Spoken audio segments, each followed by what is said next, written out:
We are currently in a pop renaissance where a lot of the new artists or big breakthroughs at the moment are from artists that have been working a decade plus at it. Of course, most artists aren't overnight successes, but it differentiates because a lot of these artists did have a career before hitting it big. And I think with the help of some of these artists, the new generation of artists and zeitgeist is finally coming into shape. It's been a bit patchy in the age of TikTok and fast food singles. But I think the fact that these artists have been working so long and are just now receiving the spotlight in a large quantity shows that the public still values developed talent. The development stage has somewhat been lost due to social media being so instantaneous for a lot of new artists. But ultimately, the development stage, in my opinion, generally aids to more self-assured, concise, and confident stars that eventually nail down their niche. Charli XCX has always been that girl. But it seems like Brat is where the world at large seems to take notice. The average pop listener is at least familiar with Charli XCX and the songs she's written over the last decade. Songs like Boom Clap, Fancy, Same Old Love, Señorita, and I Love It. But they might not be as familiar with her pioneering left-field pop work, and her being the flagship artist of the hyperpop genre. Brat is where everything has seemingly aligned. It is her biggest record thus far, it is her most acclaimed, and we're also seeing the trickle effects of Charli on pop music.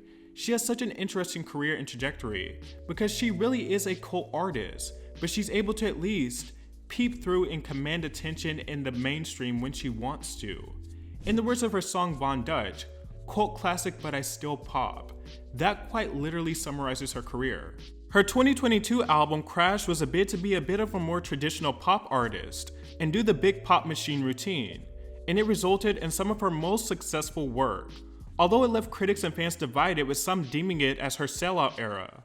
But being a sellout entails that you're trading all your artistic values and DNA simply for commercial success.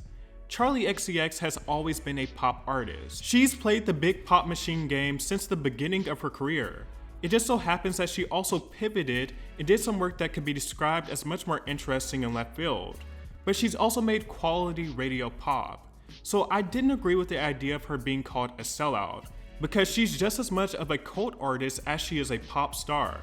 Brat is a moment where the cult artist side of Charli and the commercial pop side of Charli meet, and it certainly opened a new trajectory in her career. Most of us got our introduction to Coco Jones through Disney Channel.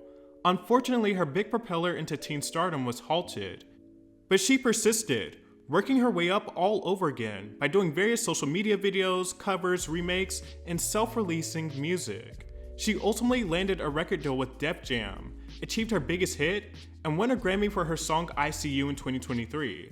I've had the opportunity to talk to Coco Jones many times, and what I can say without saying too much is that she is hungry and it shows, and her hard work has paid off.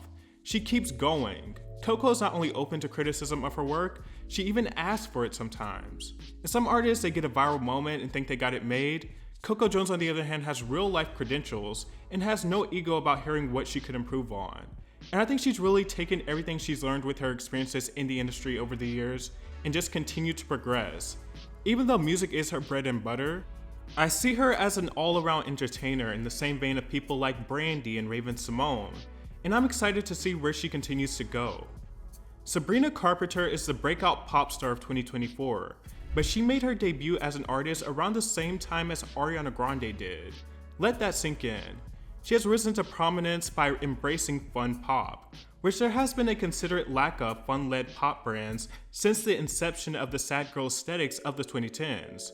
Sabrina still maintains her earnestness, however she's not afraid to go balls to the wall silly, and still be totally convincing, and deliver a catchy song out of it.